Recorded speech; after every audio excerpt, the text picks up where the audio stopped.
Buenas tardes, mm, Fiberlibro. Estamos aquí con una tertulia alrededor del tema de la huella ecológica. Vamos a mostrar datos comparados de unos cuantos países europeos y unos cuantos países americanos. Entonces, tenemos aquí en el evento a dos personas que me acompañan. Uno es Hugo Adman, que va a hablar de, primero, como participante del programa piloto que hemos puesto en marcha tanto Jesús Sarmiento como el equipo de Data Science o científicos de datos del Observatorio del Futuro, y además va a dar consejos qué se puede hacer para bajar la huella de carbono. Por lo tanto, él vive en una casa móvil y por lo tanto puede darnos muchísimos consejos. Y luego vamos a tener el placer de mostrar los datos, y para esto tenemos a Jesús Alejandro Sarmiento, que está en Monterrey, Nuevo León, en México, y que nos mostrará los datos que hemos trabajado en estos meses con un programa piloto en el que estábamos probando el algoritmo que hemos creado. Entonces, en principio lo que vamos a hacer es dar la palabra a Alejandro para que muestre los datos. Y Alejandro, si se te ve muchísimo mejor. Si tienes algún problema, pues eso. Entonces te voy a pasar para que puedas mostrar los datos y hacer una presentación de los datos. Hola, ¿qué tal, Julián? Buenas tardes. Buenas En este tardes. momento estoy batallando un poquito para poder abrir la cámara, pero sin más preámbulo, mi nombre es Alejandro Sarmiento y a continuación les vamos a mostrar una aplicación que hicimos con Google Data Studio en conjunto con Julián para poder calcular la huella ecológica alrededor de diferentes partes del mundo. Tomamos algunas pequeñas muestras de datos.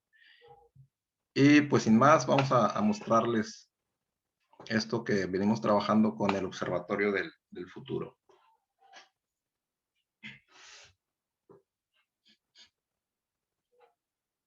No sé si me puedan ver por ahí.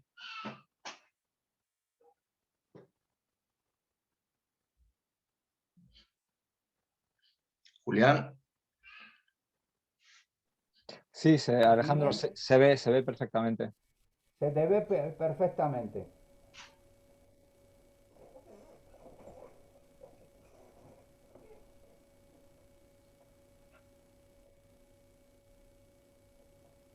No sé si me puedan escuchar.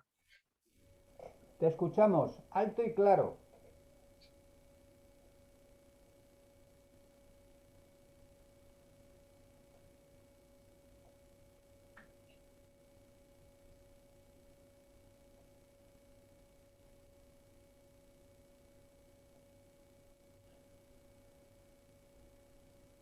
Si quieres, hago yo la presentación de lo que es la ficha técnica del programa piloto. ¿Te parece, Alejandro?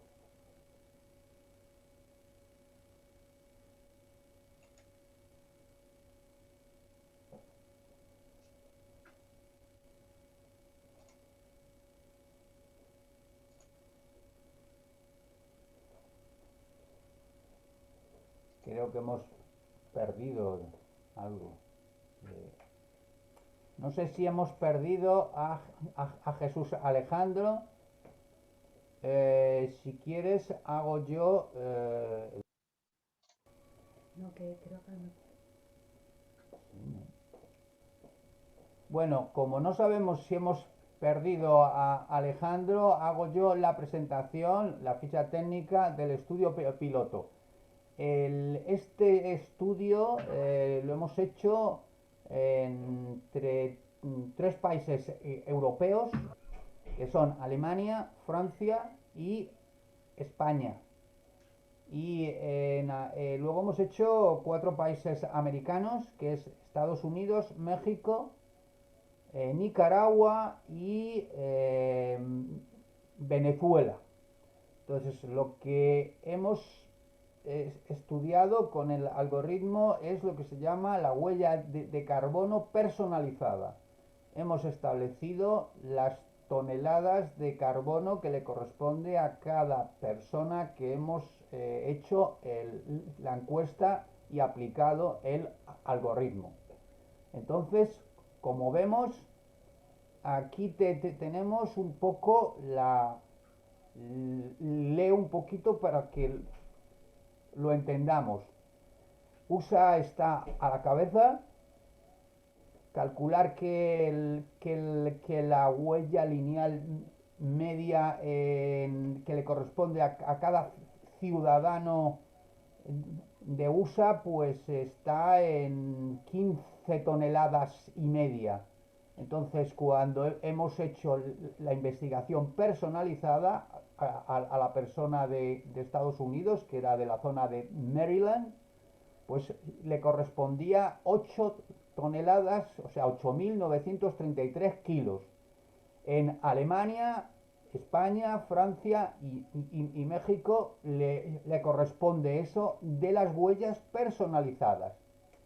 La diferencia que hay entre huella lineal y huella personalizada es lo que se hace es la huella lineal se refiere a todos la huella de carbono o todas las emisiones de CO2 que hace un país dividida por el número de habitantes, pero claro, es una media. Y luego esto lo que ha hecho es para cada persona concreta.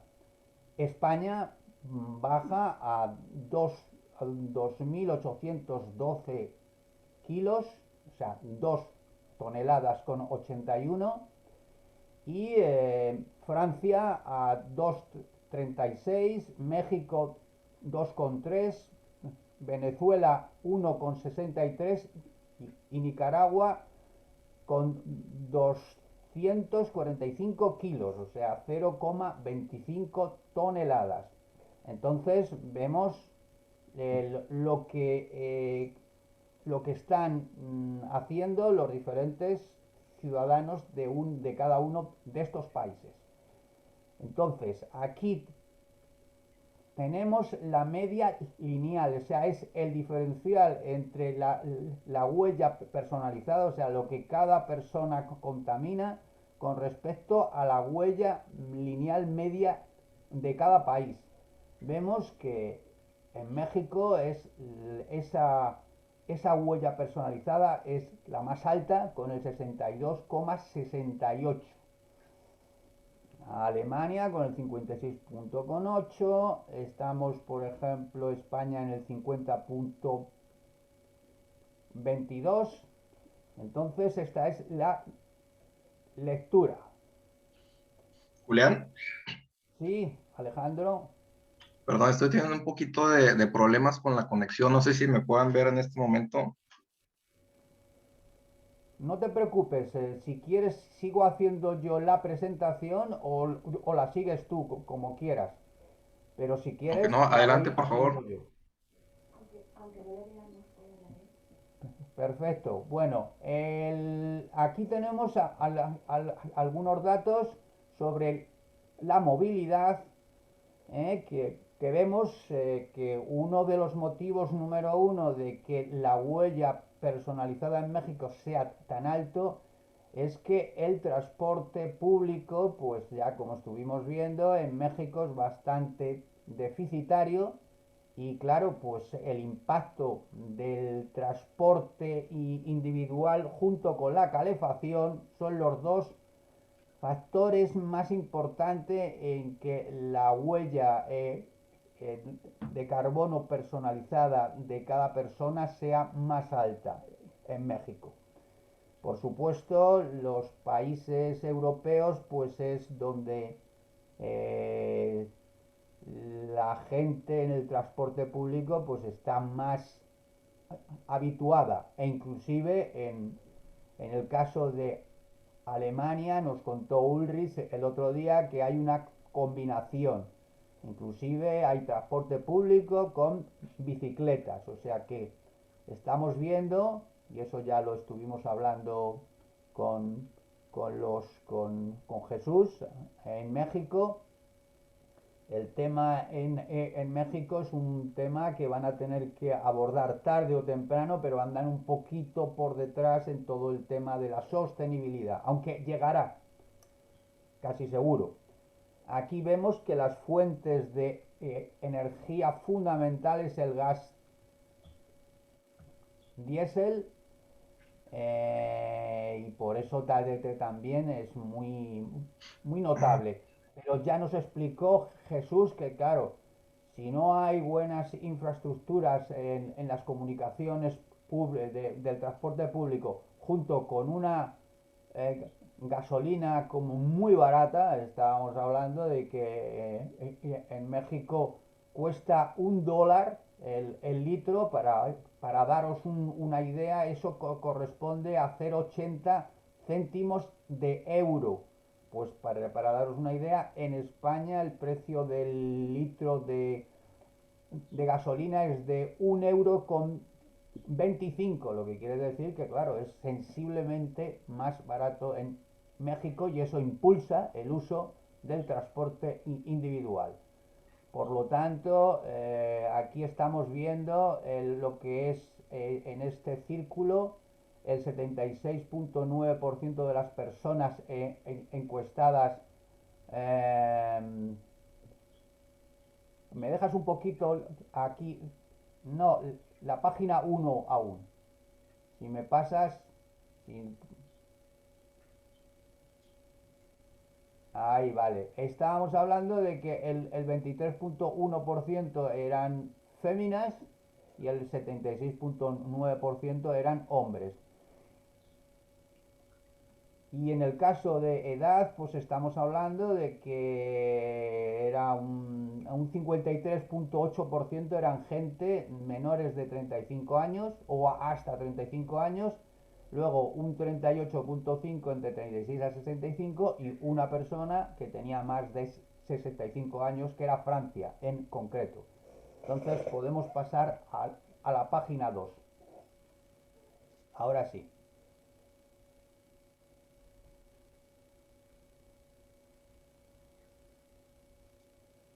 Pasa al mapa, si haces el favor, porque el mapa es muy... el mapa que ha construido con la herramienta de Business Intelligence y Data Science que ha hecho Jesús es muy significativa.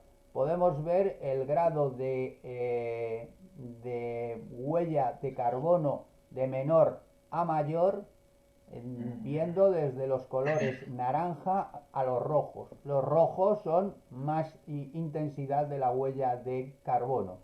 Nos encontramos desde el dato más bajo, que es Nicaragua, que me gustaría que estuvimos hablando un debate aquí, hasta la máxima, que por supuesto es Estados Unidos.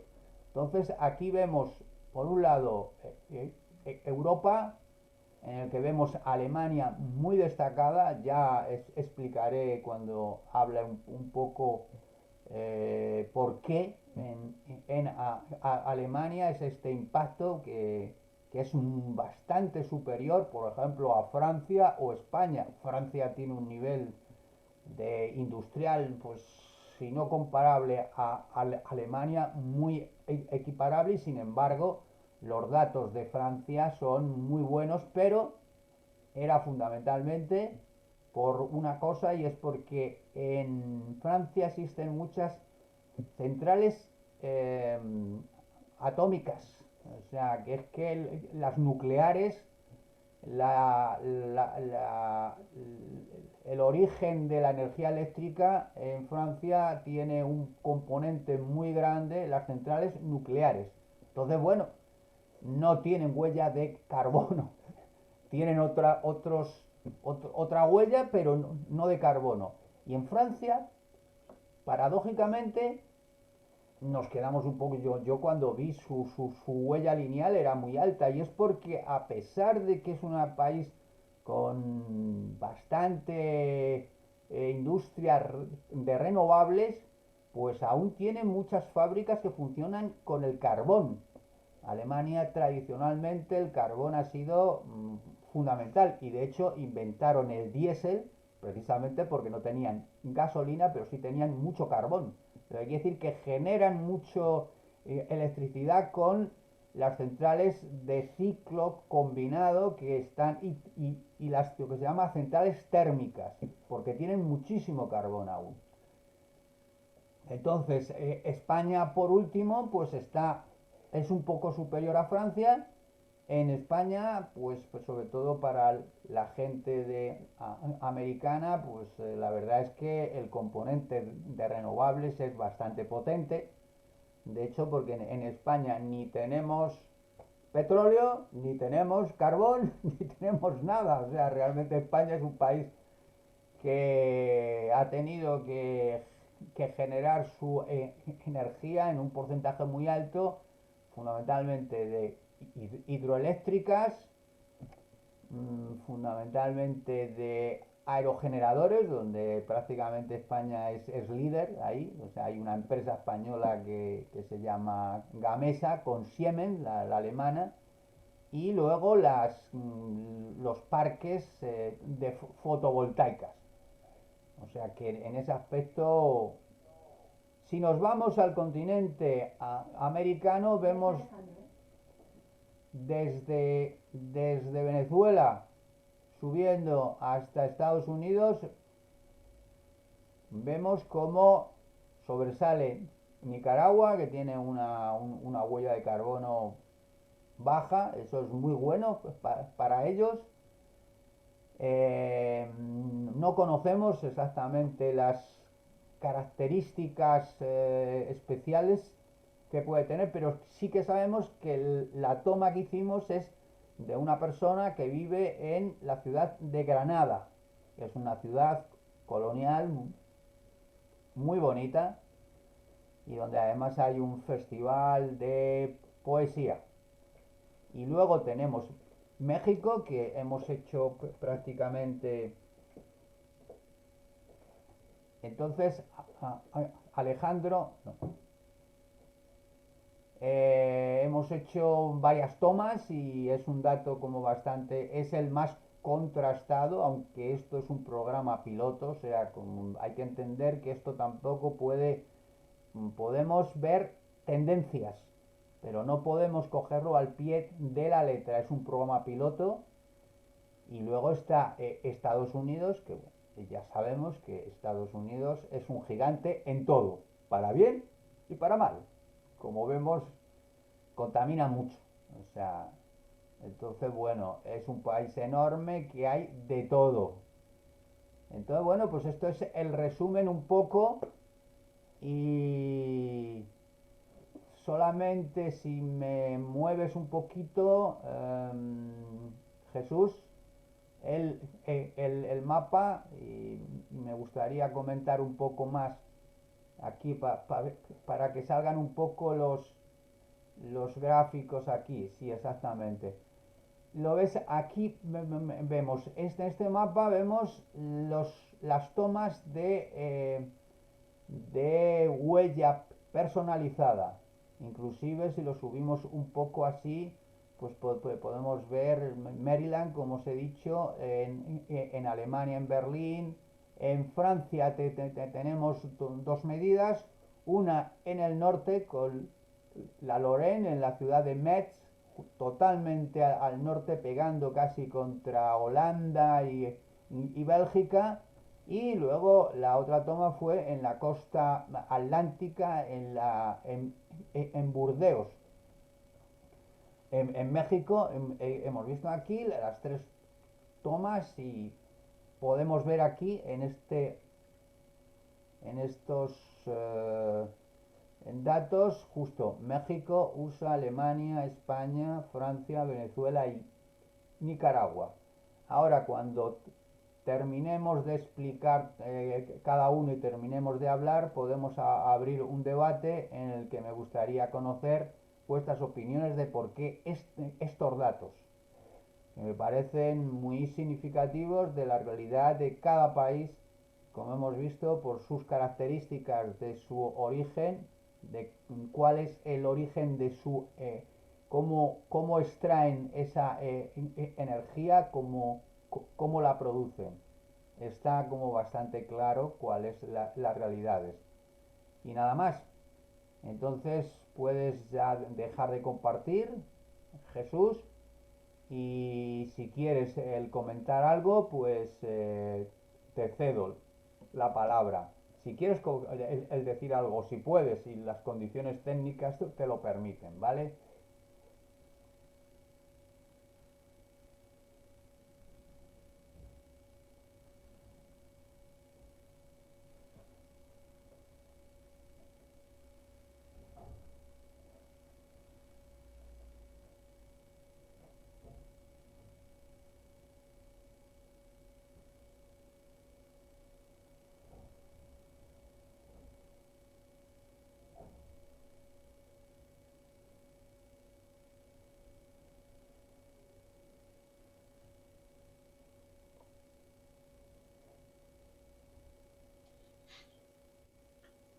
¿Sí me escuchas, Julián?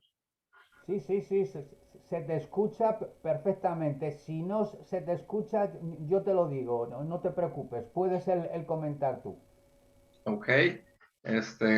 Recuerda el debate pasado que tuvimos, me comentabas que de qué forma pudiéramos mejorar o reducir estas emisiones que estamos realizando. Yo creo que lo que pudiéramos hacer sería reforzar iniciativas para poder reforestar las grandes ciudades del país, para poder aumentar el oxígeno y asimismo incitar a la población al uso del transporte colectivo, estableciendo algunas estrategias para poder mejorarlo. Entiendo que en España tienen un excelente servicio de transporte colectivo, de este lado no lo tenemos, pero pudiéramos hacer algo para poder mejorar ese transporte de este lado en México. Y pues también, no sé, tal vez extendería la red de cargadores eléctricos para coches y bicicletas. ¿Tú qué opinas? Bueno, yo me gustaría que hablara Hugo porque casi seguro que Hugo tiene más que decir que yo porque yo, bueno, uso los transportes públicos porque vivo en una ciudad como Madrid que realmente tiene unos transportes donde os puedo decir que el tener un coche es absolutamente inútil y os puedo decir que llegas antes en transporte público que en coche en una ciudad como en Madrid. Pero Hugo tiene una visión porque él, entonces prefiero que conteste Hugo a este tema.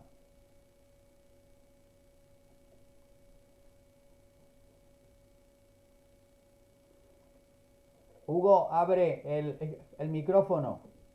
Ahora, ¿me oyes? Sí, sí. Sí, me parece muy interesante la propuesta que hace Jesús, ¿no? El tema de mejorar el transporte público para mí me parece decisivo. Yo cuando estuve en México y cuando he estado viajando por Latinoamérica, quizá de las cosas que más he hecho en falta es una línea ferroviaria para personas. En México, curiosamente, la hay. Yo la conozco, la de mercancías. O sea, las mercancías sí se transportan en tren, pero no conozco líneas ferroviarias. De hecho, yo me tenía que mover siempre en transportes colectivos, en pequeñas camionetas, como una forma menos, bueno, está bien, está organizada. Los autobuses son excelentes en México. Hay autobuses que aquí no los hemos visto en la vida, o sea, con cama, vas dormido. Pero al final eso tiene una huella mucho más impactante que un tren que es eléctrico y que se desplaza mucho mejor por raíles en lugar de ruedas que necesitan mucha más energía para mover.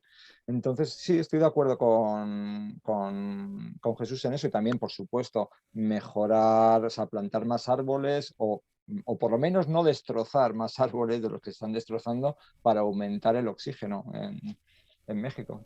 Muy interesante. Perfecto. ¿Y qué, me, me gustaría que tú hablaras de cómo tú haces, porque además tú fuiste, Hugo fue una de las primeras personas que hicimos la prueba del algoritmo nuestro y salió tu huella muy baja, entre los de España, la más baja. Entonces, Vale. cuéntanos cómo es tu... Vale, mira, yo, bueno, un poco para presentarme un poco de cómo yo lo hago, ¿no? Y yo a lo largo de mi vida, pues me he formado en distintas profesiones y en distintas cosas, y luego ya por crisis personales y profesionales que he tenido, pues he tenido que empezar de cero muchas veces. Y desde hace años vengo sintiendo como una necesidad de ir soltando lastre de cosas que he ido arrastrando en mi vida y de encontrarme más a mí mismo, hacer un trabajo más introspectivo, un trabajo más personal. Y en varios viajes a Latinoamérica, concretamente en el último que hice en 2019 a Ecuador, me di cuenta que todo lo que yo necesitaba para vivir me cabía en 2 mochilas, ¿no? Y eso para mí me hizo ahí un clic en la cabeza, y cuando volví, lo primero que hice fue comprarme un camión viejo que tiene 21 años ahora mismo, repararlo, transformarlo en el hogar que tengo ahora y irme a vivir al camión, que es donde estoy viviendo. Y yo realmente no es que haga una vida viajando mucho, ¿no? Lo que hago es que hago la transhumancia, ¿no? Con lo que en España llamamos la transhumancia, que es lo que hacían los pastores, ¿no? Que cuando hacía mucho calor, se desplazaban con el ganado a una zona más fresca, donde había prados más verdes, y luego al revés. Entonces, esto a mí lo que me ayuda es que me ayuda a reducir la huella ecológica, porque realmente uno de los mayores gastos que se hacen es en climatizar, o sea, en calentar la casa o en enfriar la casa. Yo en invierno estoy en zonas cálidas, por lo tanto apenas utilizo calefacción, muy, muy, muy poquita calefacción en el camión. Y luego en invierno pues me voy a una zona fría y tampoco necesito luego tampoco enfriar el camión. Entonces, de esta Pero forma, dime. sí, pero explícales cómo tú generas Sí, sí, energía en el camión. a eso iba, a eso iba. Viviendo en el Perdón. camioncito, yo obtengo el calor y la electricidad del sol, y el agua la saco de pozos o de fuentes que voy encontrando. Entonces, realmente con placas solares obtengo la energía. Y además, una cosa muy importante es que mi alimentación es fundamentalmente vegetariana. Entonces ahí sí que reduzco la huella ecológica, porque a lo mejor hay una cosa que mucha gente no sabe, que es que la ganadería es una de las industrias más contaminantes del planeta, porque para producir 1 kilo de carne hace falta gastar unas cantidades brutales de agua, porque los animales comen pasto, o sea, hay que regar pastos, hay que alimentar, hay que dar de beber a los animales, hay que cultivar, fertilizar, procesar piensos para esos animales, crear vacunas, o sea, es una industria tremendamente contaminante. Entonces yo, al hacer una dieta vegetariana, ahí también elimino muchísima, muchísima huella. Y además, porque fundamentalmente me siento mejor también comiendo sin comer carne. O sea, no es una necesidad. Yo entiendo que hay gente que lo necesita, pero yo creo que la mayoría de la gente no necesitaría tampoco comer carne. Y entonces yo básicamente lo que hago es una vida minimalista, y para mí el minimalismo consiste en identificar lo que nos aporta, lo que nos enriquece y lo que da sentido a nuestra vida, y eliminar pues todas esas cosas que son más superfluas o son más innecesarias. Y reduciendo el consumo de productos materiales, de cosas materiales, reduzco mucho el impacto en el medio ambiente, y de cualquier forma siempre consigo una vida mucho más plena en muchísimos sentidos. Y como antes me preguntabas, ¿no? ¿Cómo consigues la energía? Pues yo uso una pequeña placa solar que me hace ser autónomo y no dependo de compañías eléctricas. Y al generar yo mismo in situ la energía, también reduzco la huella ecológica porque no hay que hacer un transporte de esa energía metiendo pues transformadores, una red inmensa de cable, o sea, toda la infraestructura que hace falta para transportar la energía, yo la genero in situ, la genero aquí arriba, en mi techo, con una pequeñita placa. Un sistema muy simple de montar y muy efectivo. Eh, también ¿Cómo te quería decir... mueves? ¿Eh? ¿Cómo te mueves? ¿Cómo me Luego tú. muevo? Yo básicamente me muevo en bicicleta o andando. O sea, tengo el camión Hay parado. una cosa que me gustaría que explicaras y es en qué sitio exactamente estás ahora. Una zona que yo conozco mucho. Sí, Es para que se lo explique. Ten en cuenta que estamos hablando con gente que están en México o que vale. están en otras zonas Pues de yo habla hispana.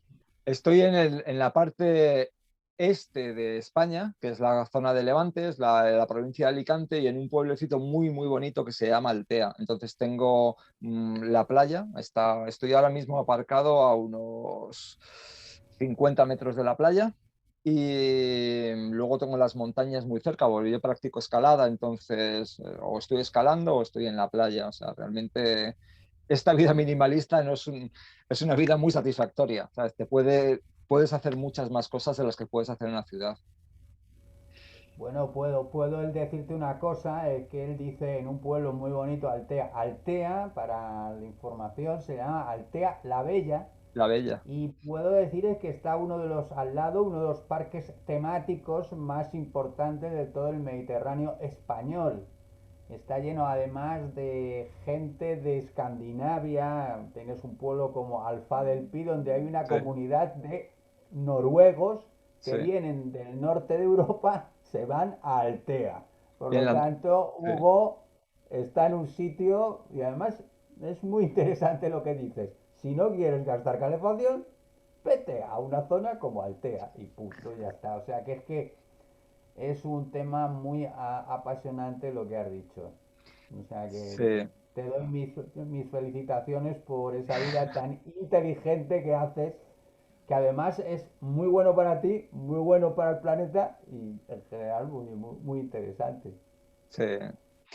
Y un poco continuando con lo que estaba diciendo, pues para mí la causa principal de la contaminación y la destrucción del medio ambiente es la superpoblación humana. O sea, realmente hemos alcanzado unos límites demasiado altos para lo que el planeta nos da, y sobre todo el exceso de consumismo, ¿no? Porque para mí la acumulación de objetos también provoca la identificación de los objetos a la riqueza. Y la riqueza está vinculada a la aprobación social. Entonces hace que la gente siempre esté comprando de una forma compulsiva objetos que no necesita, que le roban libertad, que encima tienen que guardar, que tienen que acumular. Al final yo me di cuenta de una cosa, que yo tenía una casa que realmente no tenía espacio para mí, era una casa para guardar mis cosas. Entonces dije, cosas que realmente no necesito, que no quiero, y encima estoy pagándoles una casa a mis cosas. Entonces, por eso preferí cambiar y venirme a un camión donde el espacio que tengo es para mí. Yo aquí no tengo prácticamente cosas materiales. Y luego además es que el tener que comprar esas cosas me obliga a realizar un trabajo que no me aporta valor, ¿sabes? Entonces, prefiero dedicar mi tiempo al autoconocimiento y a la realización personal que no trabajar para guardar cosas, para comprarles una casa a mis cosas. Prefiero emplearlo para mí, mi tiempo, que es lo básico, que es en lo que realmente para mí es fundamental en la vida, el tiempo. Y luego, por otra parte, siguiendo con el tema de la alimentación, para mí es muy importante no consumir alimentos procesados. Yo todos los alimentos me los hago. Mira, antes te estaba enseñando, no, mira, lo tengo aquí al lado, os lo voy a enseñar. El pan me lo hago yo, ¿sabes? Tengo un pequeño horno en el camión de gas y yo me hago mi pan. O sea, no tengo por qué ir a comprar pan procesado con harinas que no conozco, porque además los objetos procesados tienen una mayor huella ecológica porque han necesitado una industria que ha tenido que procesarlo. El envase suelen venir en plásticos y además normalmente son menos sanos que el comer directamente la fruta y la verdura, que es como yo lo hago. Muchas veces aquí en la zona que yo estoy es una zona frutícola, por lo tanto tengo árboles que no son de nadie, están en el campo y me proveen de fruta. O sea, yo mucha fruta la como directamente de los árboles, o sea, no necesito ir a comprar. Y Mira, hay un tema, Hugo, que con esto que dices es para darle una voz a Alejandro. Alejandro, fíjate, en México me contaba una señora que vive en Yucatán, ¿eh? Que decía que el maíz con el que hacen las tortitas en México ya no es de México. Lo hacen con maíz transgénico que viene de los Estados Unidos. Me lo decía esta señora que se llama Lourdes y me decía, es que ya no sabe igual. ¿Me comprendes? Que no sabe igual. Por lo tanto, aquí hay un tema apasionante. Eh, Aquí hay una persona que nos pregunta, se ha encontrado, se refiere a Hugo, se ha encontrado con obstáculos en los lugares donde pone su camión. ¿cómo? No lo entiendo. ¿Qué problemas si has tenido algún problema con tu Sí, camión para colocarlo, para no colocarlo? ¿Cuáles son los problemas que te ha planteado sí. si has tenido? Ahora me he trasladado aquí a Altea, pero he estado 5 meses en Benidorm, que es una ciudad con rascacielos, con tal, y yo estaba en mi camión delante de la playa y llegó la policía y directamente me echó. Hay una normativa, que es una normativa entre comillas ilegal, porque realmente es una normativa local que dice lo contrario a lo que dice la normativa del Estado. Por lo tanto, no debería estar, pero está. Y en esa normativa prohíben no solo vivir en el camión, prohíben cocinar en un camión, dormir en un camión, estar dentro de un camión, de cualquier tipo de vehículo, ¿no? Y eso, desgraciadamente, en España nos estamos enfrentando mucho a ese problema. En Portugal han prohibido ya todo el tipo de viviendas móviles si no están metidas en camping. Y probablemente eso se va a ir extendiendo, o sea, porque los campings hacen mucha presión para que tengamos que ir a pagar allí, a consumir allí, a cosas que yo no me he comprado un camión para vivir dentro de un camping. Yo quiero un camión para vivir en Referente, las montañas. Alejandro quiere hablar. perdón, Hugo. Referente a esa pregunta sobre el camión, ¿pagas algún tipo de alquiler por el parking? No, no, no, libre ¿No, no totalmente. pagas? ¿Es libre? Nada, libre totalmente. Ok, sí, porque tengo entendido que en Estados Unidos hay campings, pero Sí, tienes pero que yo pagar no, alquiler. aquí ¿Eh? igual, pero yo no estoy en camping. Yo estoy aparcado Oh, ok, en un sitio fuera de campings, tengo tres fuentes de agua cerca, produzco mi propia energía eléctrica, tengo un desagüe donde puedo verter el agua gris, que no es agua normal, ¿sabes? Con un poco de jabón a lo mejor. Jabón ecológico también, 100% biodegradable, que es el que yo uso. perfecto. Entonces no tengo ningún problema. Pues mira, Alejandro, qué buena idea tiene Hugo. Vosotros allí en México que tenéis zonas cálidas y zonas más frías, zonas de costa, o sea, México tiene costas por todos lados. Se parece un poco como España, ¿no? España está rodeado de costas, vosotros también tenéis un montón de costas, pues es una visión inteligente de decir, si quiero ahorrar dinero en calefacción y encima ser sostenible, pues en, en invierno me voy a zonas más cálidas y en verano pues me voy a sitios más fríos, ¿no? Que es un tema... Esto además en Europa es más frecuente porque Hugo me contaba las personas que se ha encontrado él en Altea. Cuéntales un poquito las diferentes nacionalidades que se ha encontrado de casas móviles que Ahora vienen desde mismo, otros lugares. Cuéntales. ahora mismo lo que más me encuentro son gente de Europa, Europa del Este, checos, franceses, alemanes, holandeses, muchísimos holandeses. Ellos normalmente se pasan el invierno en España, que es cuando hace mucho frío en el resto de Europa, y luego cuando ya empieza a hacer calor en España se suben a sus países. Es muy Curioso, normal. ¿no? Alejandro, o sea que se hace esto de alguna manera, no es una cosa extraña que gente del norte de Europa se viene a España Cada uno de una manera, pero como has visto, me comentaba Hugo ya algunos días que tiene amigos franceses, Mm. checos inclusive, parece que has tenido a unos amigos que vienen Sí, de Chequia y se vienen hasta aquí porque en Chequia hace mucho frío en invierno sí, y que sí, que se vienen a un sitio como Altea con su camper, con su casa móvil, o sea, y se tiran pues los meses de invierno, que suelen ser 5 meses, sí. de noviembre a abril, 6 meses. Ya en abril empieza a cambiar un poco. Pero bueno, es una visión interesante, ¿no, Alejandro?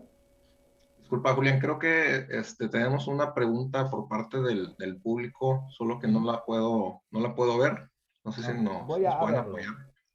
Sí, sí, hay una persona que dice, ¿hace falta cambiar la legislación para este modo de vida más sostenible y más comprometida con el medio ambiente? ¿Por qué tanta resistencia? Hombre, vamos a ver.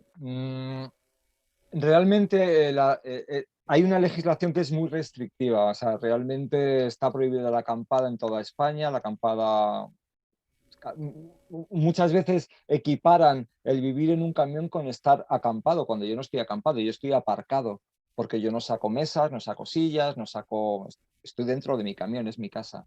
Entonces, eso es muy restrictivo, pero también al mismo tiempo también ves que hay mucha gente que lo hace lo que quiere, ensucia. O sea, el hecho de ir en un camión no significa que seas más ecológico ni nada.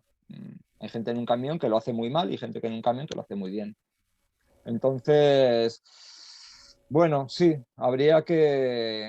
que cambiar un poco el concepto. La gente también tiene un poco la idea de que si vivimos en un camión es porque somos indigentes, porque somos alcohólicos, porque somos adictos, porque o sea, hay mucha gente que tiene muchos prejuicios con nosotros. Pero ahora con la pandemia está cambiando mucho. Mira, no lo iba a contar, pero os voy a contar una anécdota que pasó hace 4 días. Estaba comiendo aquí en el camión con una amiga y se acercó una persona que nos miraba así de lejos, raro y tal, y al final vino a nosotros y nos dijo, mira, yo soy médico en el hospital y no aguanto mi vida, no soporto mi vida, no quiero, estoy tomando pastillas para la depresión, para el insomnio, porque tengo una vida que no quiero. Y dice, y admiro mucho lo que vosotros hacéis. Dice, pero hace unos años yo no hubiera dicho esto porque yo os veía a vosotros como gente de tercera, ¿no? Que pobrecitos que están viviendo ahí. Dice, y ahora mismo, de verdad, os admiro por lo que hacéis. Dice, porque ya no quiero las relaciones sociales que tengo ahora, no me aportan nada. Venía con un reloj de oro. Dice, mira, este reloj de oro no me aporta nada. Lo que me aportaría sería estar comiendo contigo. Entonces veo que hay un cambio, la gente está cambiando. Bueno, en este sentido, yo me gustaría el comentar un tema mm, que nos dice que también otro comentario es muy interesante el trabajo y la investigación.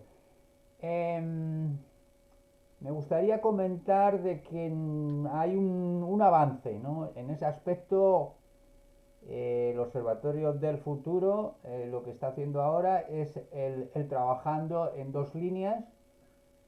Por un lado, la huella ecológica empezamos a planteárnoslo porque nosotros tenemos una propuesta y es plantar árboles, o sea, en zonas concretas, en concreto estamos viendo la zona de Cañizares, que es una zona de bosque, en la zona de Cuenca, para daros una idea, es la cuarta zona más boscosa de España.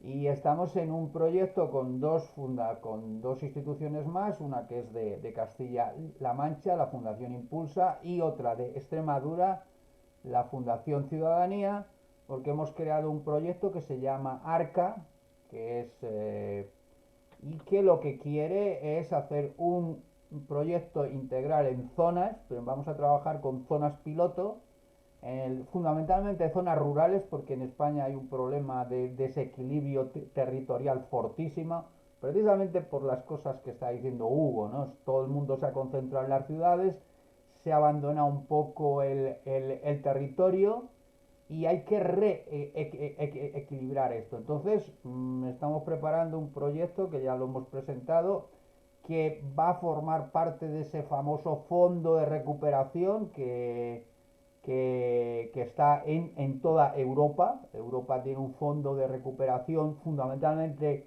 para actuar en tres grandes líneas: sociedad digital, sociedad sostenible y lo que quieren es invertir para cambiar toda esa dinámica que está hablando Hugo, en el cual la gente no es feliz. Y como ha contado Hugo, no es el único.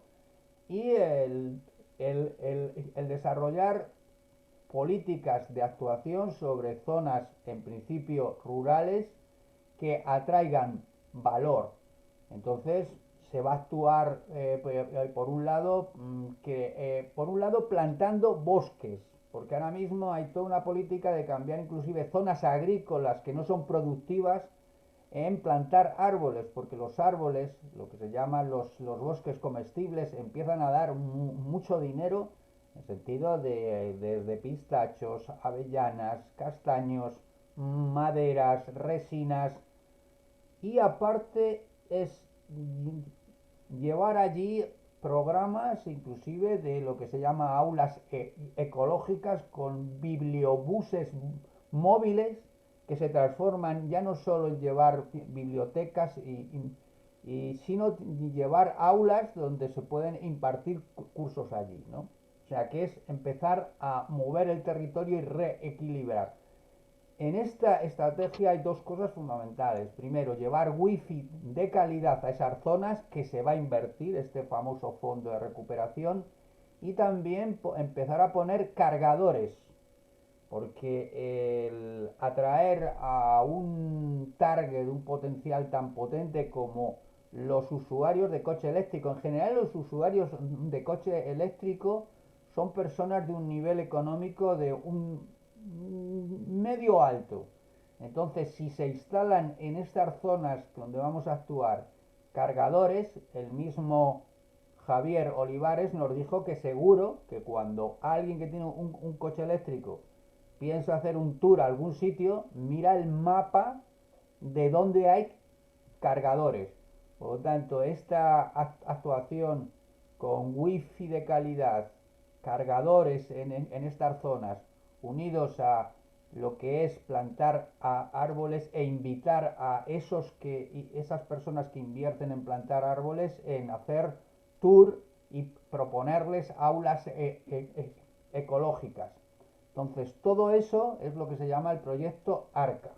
Entonces, vamos a presentarlo con estas dos instituciones, que además tienen cierto peso dentro de la administración española, porque los entornos son importantes, y vamos a presentar este proyecto a la Unión Europea vía estas instituciones, y haremos un programa piloto.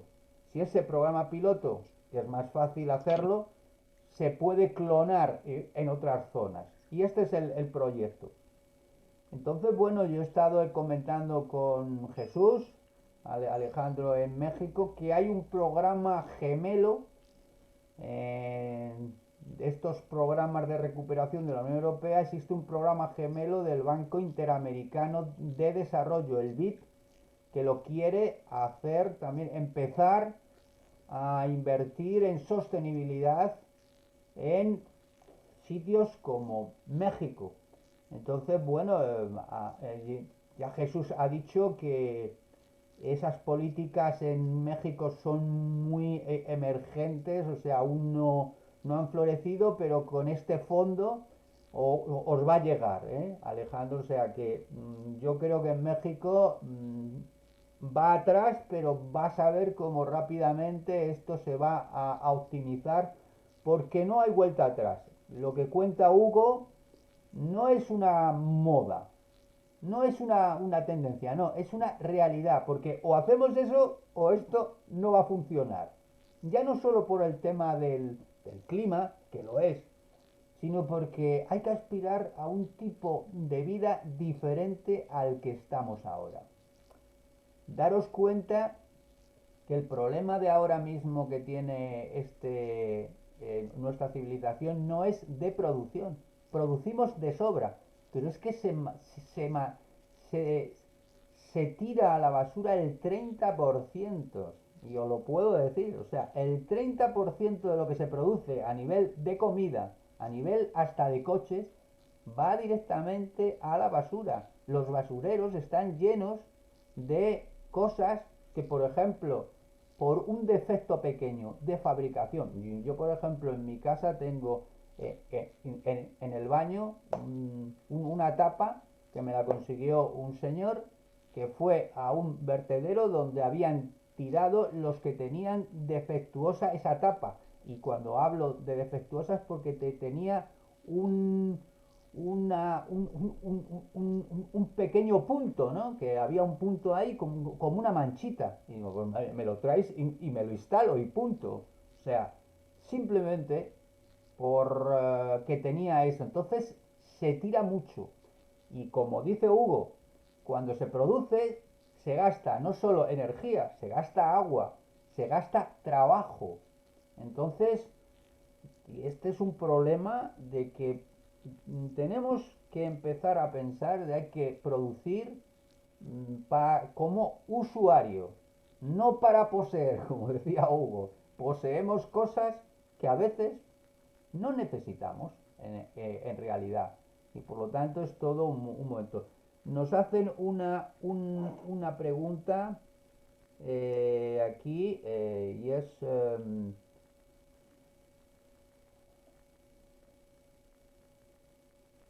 que si van a publicar así, espérate, que voy a subir aquí. Interesante.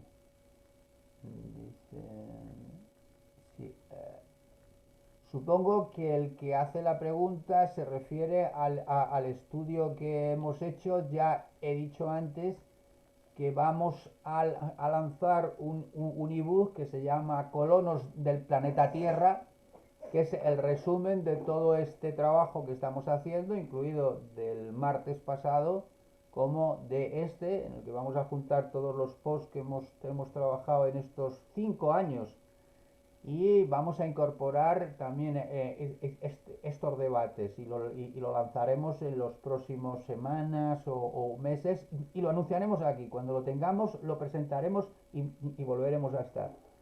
Nos hacen más preguntas.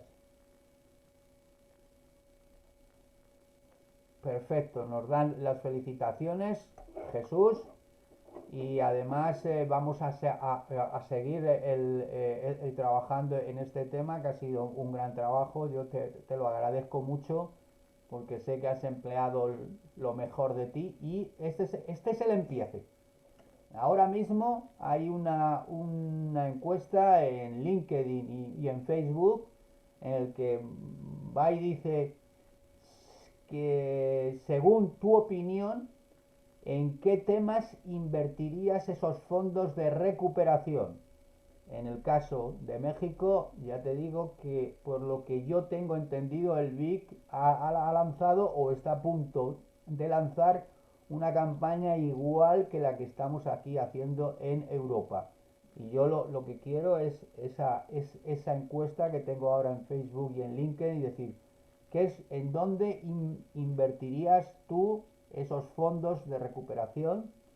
Y pongo 4 opciones porque en LinkedIn y en Facebook no me permitían más. La primera es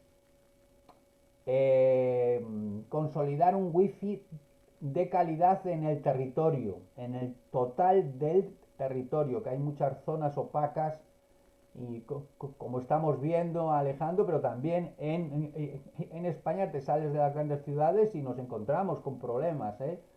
Eh, es eso, o también hablaba de los cargadores, extender la red de cargadores. Ahora mismo en España hay una red de unos 4.000 cargadores, pero hacen falta más.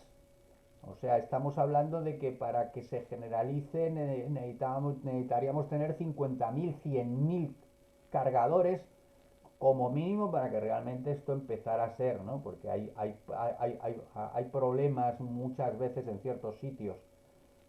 Y las otras opciones que, bueno, también hablaba de la opción cambiar las leyes y la gestión de las administraciones, porque es muy importante que las administraciones y que las leyes cambien, porque hay muchas cosas que no se comprenden, como ya Hugo ha comentado. Hay que regular un poco para ser positivos, no para ser negativos. O sea, hay que legislar no para discriminar, que es lo que está pasando, ¿no? O sea, tenemos una legislación que discrimina y eso no se puede permitir. Hay que legislar en positivo, no en negativo. Y finalmente, la otra opción pues era fundamentalmente sí el wifi, los cargadores, la administración. Y estábamos comentando el tema sí de lo que eran las, las casas móviles. Porque es cierto de que nosotros estamos con estas dos instituciones porque es muy importante que si se instalan casas móviles en un sitio, que haya un compromiso por las administraciones de que van a ser bien acogidas, o sea que va a haber zonas en estas zonas de actuación donde se va a poder haber casas móviles, bien cabañas construidas ex profeso o bien también que se puedan aceptar sitios como en donde vive Hugo. Por lo tanto, hay que contar con las administraciones porque, como has visto, todas estas buenas intenciones no van a funcionar si no se cambian las leyes y se legisla en positivo y si las administraciones no trabajan bien, que es un problema a veces, ¿eh? Y en México saben de eso y en España también, en una medida u otra. Entonces, bueno, esto es el anuncio que, que hago. Entonces, bueno, ¿qué os parece esta iniciativa para seguir trabajando en el tema? Os lo expongo.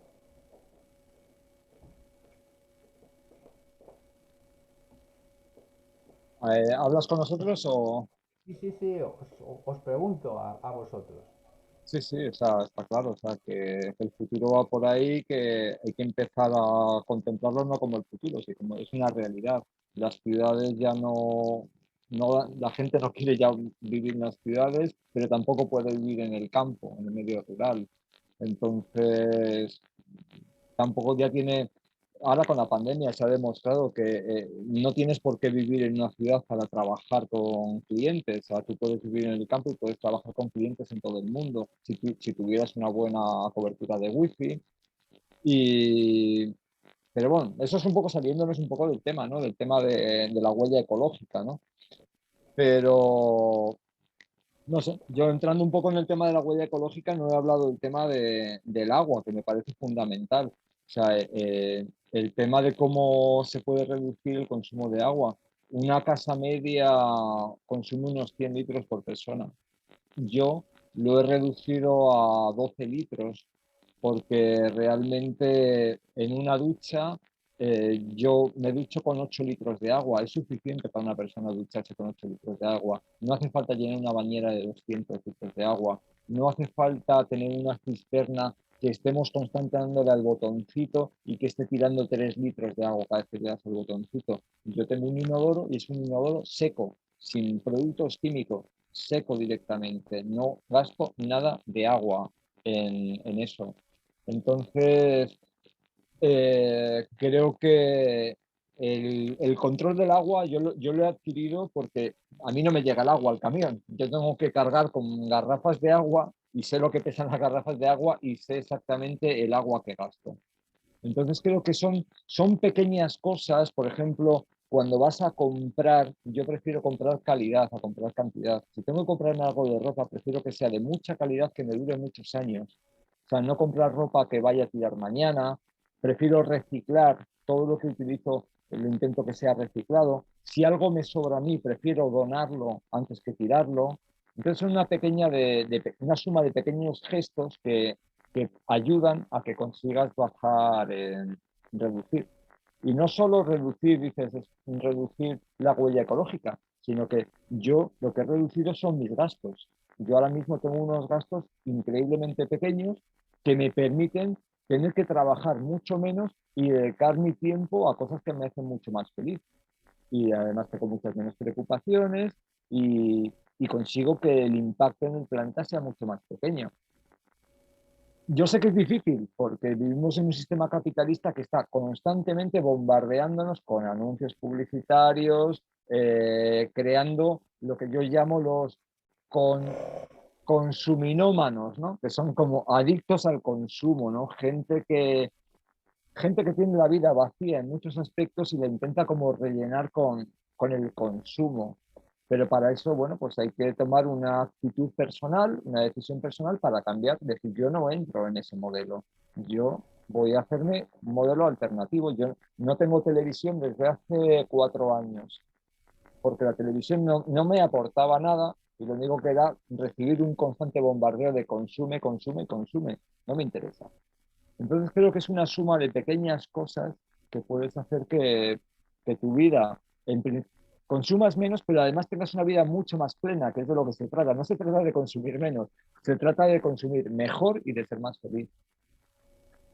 Y al final esto es un caso, es como una especie de revolución, ¿no? De rebeldía contra un sistema que no te aporta nada y que te está anulando como persona, te está anulando de muchísimas formas. Estás comprando cosas que sabes que tienen una obsolescencia programada, la cosa más absurda del mundo. O sea, ¿cómo compras algo que sabes que lo han programado, una impresora la han programado para que deje de funcionar cuando haga 1000 impresiones? Pues no la quiero, señor, quédesela usted, ¿sabes? A mí no me interesa. ¿No? Mira, voy a poner un ejemplo doméstico de obsolencia programada.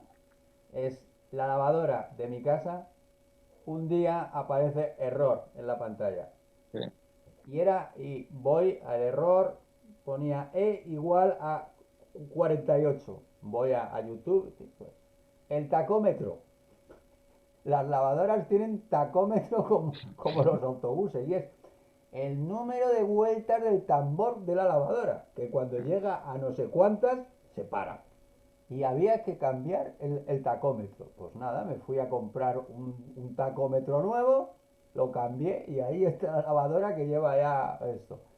Es increíble. Esto, lo de la obsolencia programática es algo que supongo que también ocurre en México, ¿no, Alejandro? Lo de esto, de Claro, la obsolencia. obsolescencia. desde luego.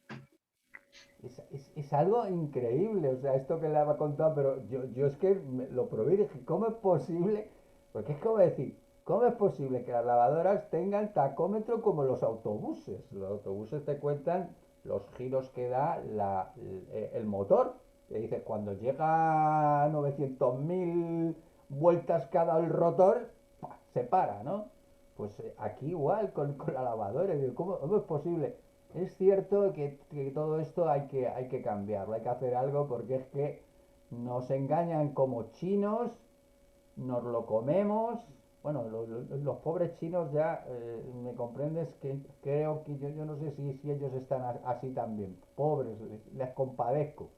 Entonces, bueno, esperemos que la pandemia y que esos fondos de recuperación sean el principio de otra realidad. Yo ya te digo, Jesús, que pienso que a México pues, va a llegar esto más tarde, pero va a llegar porque es una tendencia fortísima. Figuraros que hasta China se está planteando todo esto, porque en China tienen un problema, esto es una cosa que estuvimos estudiando Jesús y yo, y es la cantidad de muertos por contaminación que hay. Os voy a dar unas cifras, que será el siguiente trabajo que vamos a hacer, posiblemente Alejandro y yo, y en España mueren por contaminación 30.000 personas. Si os parece mucho, en México mueren 80.000. Y en la India mueren 2,5 millones. En China 1.500.000.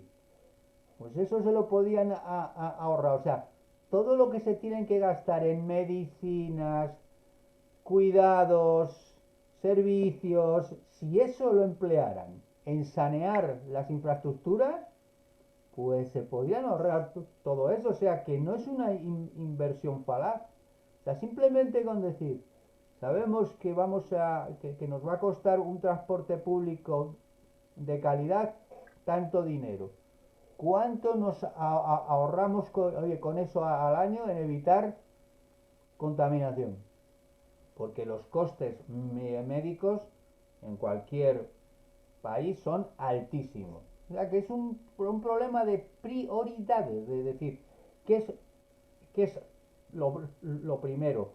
Ya no desde el punto de vista de planteamiento ante la vida, que es lo que hace Hugo, sino datos, o sea, cifras. Si tú te pones a hacer cifras lo que vas a ahorrarte, pues esto es igual fijaros, aquí en España hay un debate fortísimo con la sanidad, porque en España tenemos un sistema sanitario que cura maravillosamente las enfermedades. Aquí, por ejemplo, España es líder en trasplantes. En España se hacen 5.000 trasplantes todos gratis. Es increíble. Y yo pregunto, tenemos un sistema fantástico para curar enfermedades, pero lo que no tenemos es un sistema de enfermedad para llegar a estar enfermo. Entonces, bueno, creo que hay que ir hacia un sistema sostenible, ya no solo por modo de vida, sino también por ahorrar mucho dinero. Y con esto creo que hemos contestado a todas las preguntas. Os doy las gracias porque somos el último evento de Fiber Libro. Con esto cerramos la feria, que hemos estado durante prácticamente 2 semanas intensas, en donde hay días que ha habido 6, 10 eventos, con 12 países hemos estado, o sea, que es que había 12 países, España, Portugal y 10 países en América.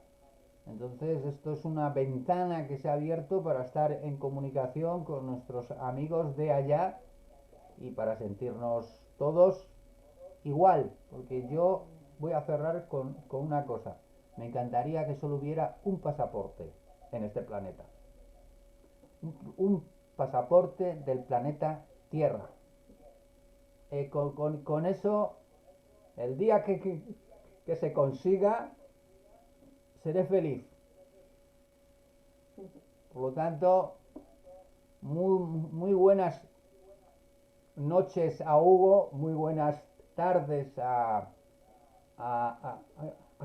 Jesús y a los que nos están hablando, sea por la mañana, sea por la tarde o sea la noche. Les deseo un feliz fin de semana. Hasta pronto, porque pronto volveremos a estar. Muchas Pronto, gracias. chicos. Luego, muy bien. Hasta luego.